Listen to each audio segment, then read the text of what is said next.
today. So headaches are extremely common, as you can see. Every other patient has some kind of pain or discomfort associated with the head. And I thought we would discuss it for a few minutes, and then I'll give you a reference.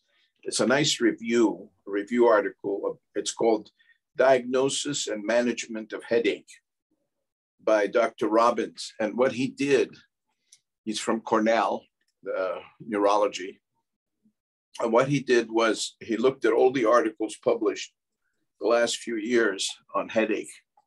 And he put together a nice kind of a concise summary about headache and why it's important, and also different types of headache, and also treatment. And what are the characteristics of major primary headache disorders? Maybe we can do it together as a group. Why don't we start? Tell us a little bit about what kind of headaches do you know? Okay, so there is a secondary type of headache, and we'll spend only a few minutes on that, but that's associated with bad things like brain tumors or infections or metabolic problems, etc. So we'll talk primarily about primary. Let's divide the primaries. Give me one type of primary headache. Migraine, exactly. Yes, hi. Another patient. I have a VA referral for concussion without loss of consciousness. Okay, now that's a tough one. Concussion without loss of consciousness, maybe alteration of consciousness. Can we spend like 5 minutes? We're talking about headache. Sure. And it's being recorded by Dr. Stein. Sure. So this is just a quick kind of overview of headache. So one type of headache is migraine, right? Migraine. And what is the characteristic of migraine? Like throbbing headache, unilateral, can last for Okay, so it's unilateral, it's throbbing, usually young female. can last for 4 to 72 hours. Right, it can last for sometimes from many minutes to hours.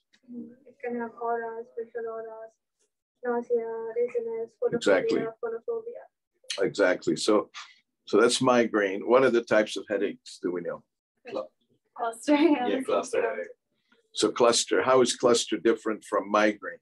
It's usually like around the eye, and it's more present in males. Yes, it's more in males, and it can be around the eye in the trigeminal distribution. And what else? So what about the presentation? It has autonomic features. It has autonomic. That's a very important aspect because it's thought to be related to the ganglion and the autonomic aspects. But also characteristically, it's very different from the usual migraine, although there is migraine cluster migraine. So there's an overview. Both of them can be similar, but typically cluster is a male, kind of middle-aged, frequently hard worker, outdoors, kind of an outdoors type, maybe working on the farm, you know, and you could see that he has severe headaches. And so cluster can be very devastating. And it's a little different from the migraine.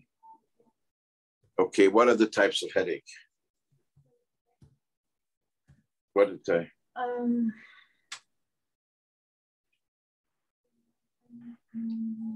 We've talked about it. Well, there's a muscle contraction type of headache. Tension headache. We use different words associated with some kind of anxiety or more psychogenic type of symptoms, right?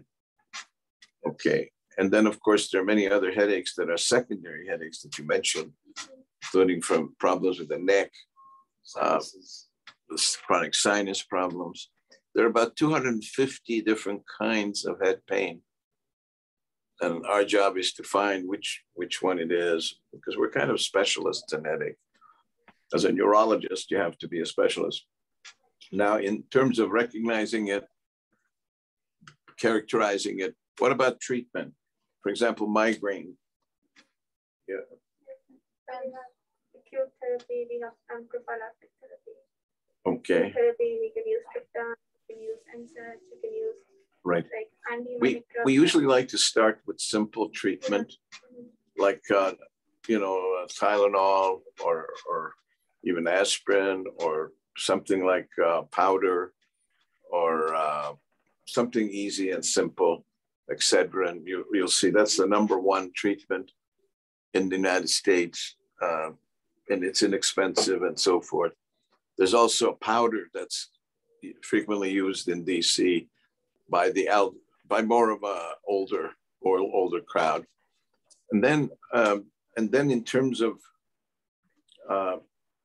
migraine that doesn't seem to get better from the simple treatments, then you go to other medicines. And we have at least 30 different types of medicines. It's unbelievable, so many pills for migraine, right? Now, I tend to like to use it as a preventative. If there's many headaches in a week, for example, you want to give the patient something to prevent the headache. And what do we use for prevention? Topamax, you said, yes. Beta blockers, yes. Calcium channel blockers, yeah. So there's a whole host of preventative, right? Nortriptyline, for example, is very good as a headache at night. I usually low dose, 10 milligrams, 15 milligrams. Elavil has been used for many years.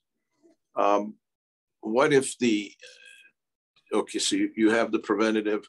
What if there is an acute attack after the preventative? What would you use? Sumatriptan. The which one? Sumatriptan. The sumatriptan, yes, sumatriptan is very popular now. What are the sumatriptans? Do you remember any of the Imitrex is a very good example of sumatriptan. What are the potential hazards of sumatriptan or the Imitrexes? Which one? Excessive vasoconstriction. Vasoconstriction. So somebody with coronary artery disease, myocardial infarction, and so forth, you'd be a little more careful with it. What else would you use if they don't get well with the simple treatments? Calcitonin gene-related peptides. Okay, so now we're using the calcitonin gene receptor antibodies and so forth, which really a major change in our treatment. And we have a number of types that have come out, right? The oral medicines. And what else? Let's say that doesn't work either. What are the next other features, other treatments? Well, one of them that we use here is Botox. And Botox has been very effective. We have a number of almost, I would say, professional migraine patients. We call them migraineurs. And they've tried every medicine. They've been to many doctors. Finally, they come to the Botox. And there are a few pitfalls with Botox. You have to be careful because sometimes, let's say it's a unilateral headache and you're using Botox. If you give too much Botox at one time, you can paralyze the muscle. And so I had a patient that went to another neurologist who was giving them Botox, but a little bit too much Botox, and she developed ptosis. The whole eyelid came down. And imagine you're driving and you only have one eye, it's a problem. But I told the patient not to worry because she went to sue the doctor and said, no, don't do that. Let's give it a couple of weeks. It will get better. And within about 3 weeks, the ptosis went back to normal. I also had another patient who saw a neurologist where they were using Botox in the neck, and the patient developed a head drop like this. So she had to hold her head up. And I said the same thing, that will take a couple of weeks. And believe it or not, the muscles came back, etc. So there's some side effects. Be very careful when you're using Botox. Okay. When should you do an evaluation? Let's say it's a headache, normal neurologic exam. When should you do a CAT scan or EEG or other diagnostic studies? When there are features of a dangerous headache. When there's any change in the characteristics of it. Okay, when there's been a sudden change, right? Or in somebody who's never had headaches before, somebody who's over 50 years old. Okay, somebody's over 50 years old, you're concerned. Vomiting. nausea, vomiting, and so forth, increase intracranial pressure. Or when you're concerned about a change in their headache or head pain, and let's say the person is 65 and is having some pain on the side, throbbing, but pain on the side when you press it, it hurts. So you're worried about temporal arteritis. You're then worried about specific neurological headache-associated diagnosis.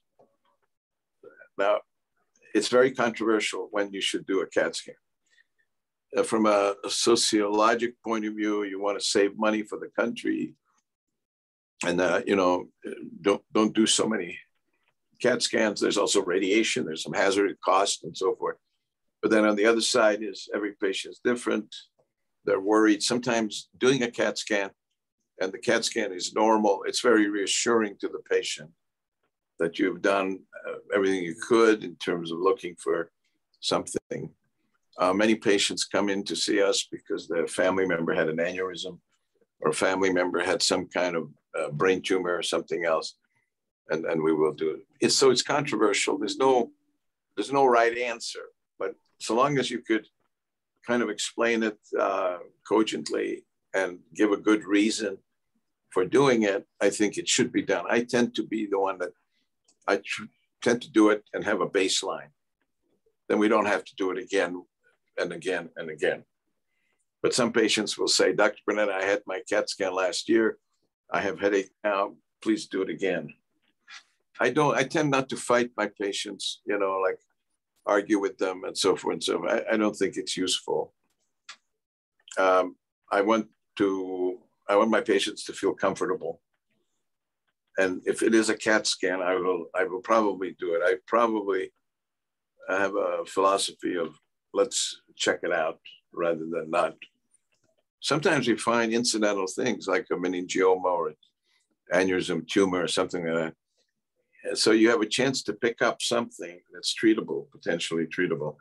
And, you say CAT scan, it's not, CAT scan is like $100 or something, $120. The radiation is minimal because they're very careful now, the radiologists, they minimize the radiation. So it is time consuming and it's uncomfortable. You have to go to the hospital or freestanding clinic, etc. But I would tend to do it. Okay, it seems like the four of you have learned a lot about headache. You feel comfortable in terms of evaluating patients. And what are the two things we always do when we examine a patient with a headache? What did I say? Babinski, and we look at the eyes, right? We look for papilledema because there's so much you can identify, but you must always look into the eyes because if something happens and you miss something, and if you didn't do those two things, it's very embarrassing. It's hard to. Maybe also. The who? Like hemorrhage. Like a hemorrhage? Yeah, yes. I mean in the endoscopy. Usually, yes, but most of the time, papilledema, you don't want to miss papilledema, right? Okay, I'm not going to get into rare types of headaches. I think we've covered the most common things and kind of an overview. All right, Dr. Stein, that's it. Let's go and see the next patient. I'll make a copy for you